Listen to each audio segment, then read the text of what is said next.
Mesdames, Messieurs, amis internautes, bonjour. Merci de nous retrouver pour ce nouveau numéro du Canari du Web africain qui se propose de revenir pour vous sur les moments forts qui ont marqué l'actualité de notre continent sur la toile la semaine écoulée. Mais avant, le sommaire. Dans le Canari du Web africain cette semaine, Sénégal, le célèbre percussionniste Doudou Ndiaye Rose est décédé ce 19 août. La nouvelle de sa disparition a ému tout le continent. Gabon. Le président Ali Bongo veut céder une partie de l'héritage de son père à la jeunesse gabonaise. Depuis cette annonce, des réactions fusent de toutes parts. Premier colloque de la jeunesse panafricaine à Ouagadougou. Les jeunes décidés à jouer leur partition dans le développement de l'Afrique. N'oubliez pas le hashtag du Canari et le chiffre clé de la semaine.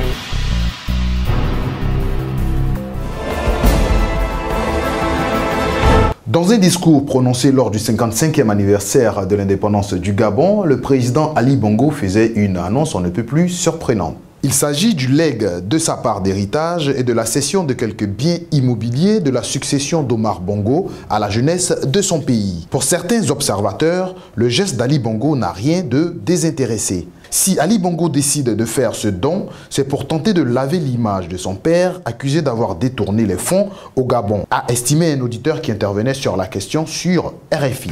Depuis 2010, 2 juges français enquêtent sur les conditions d'acquisition en France d'un très important patrimoine immobilier et mobilier de plusieurs chefs d'État africains, au nombre desquels figure Ali Bongo.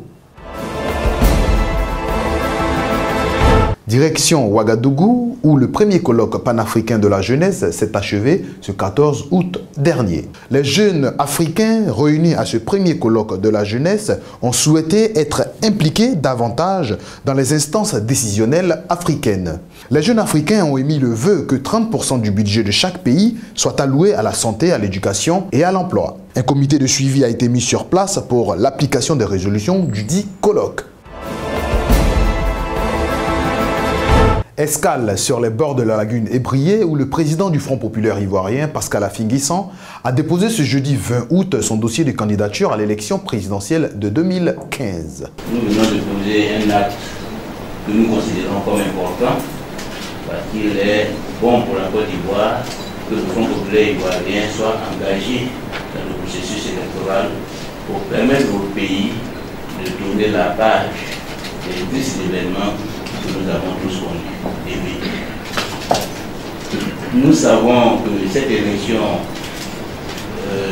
comporte un enjeu important en conséquence pour le pays, et que la responsabilité de la commission électorale indépendante est grande et historique.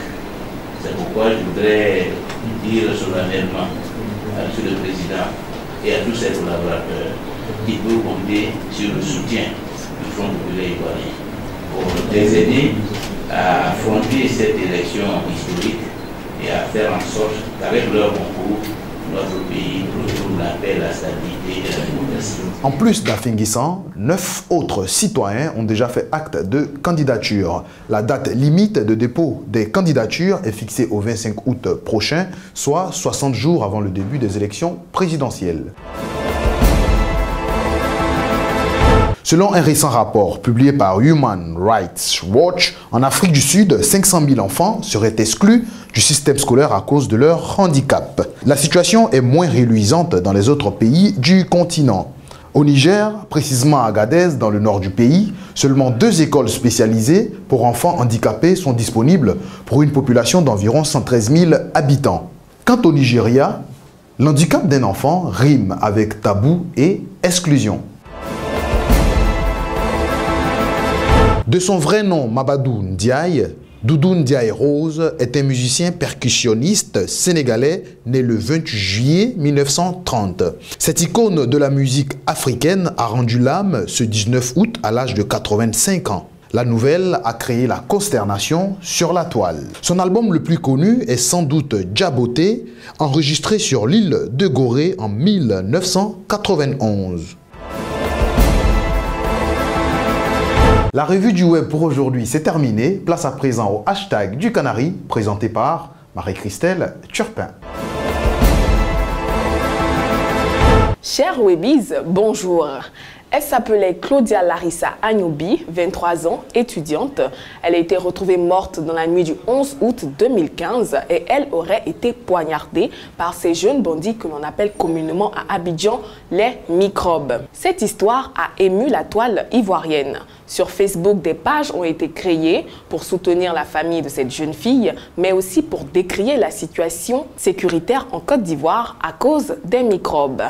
Vous en avez déjà entendu parler, vous en avez été victime ou vous voulez en savoir plus, le Canari du web africain vous permet de vous exprimer sur le sujet avec le hashtag non aux microbes. Le chiffre clé de cette semaine est le chiffre 2. Le ministre malien des Mines, Dr Boubou Cissé, a procédé à une signature pour la recherche et l'exploitation de l'or avec la société Qatar Mining Mali. Des recherches d'une valeur de 2,280 milliards de francs CFA d'investissement initial sur les 3 premières années. En Afrique, quand un vieillard meurt, c'est une bibliothèque qui brûle. C'est la fin de cette édition du Canari du Web. Merci de nous avoir suivis. On se retrouve la semaine prochaine. D'ici là, gardez un œil sur les réseaux Weblogie.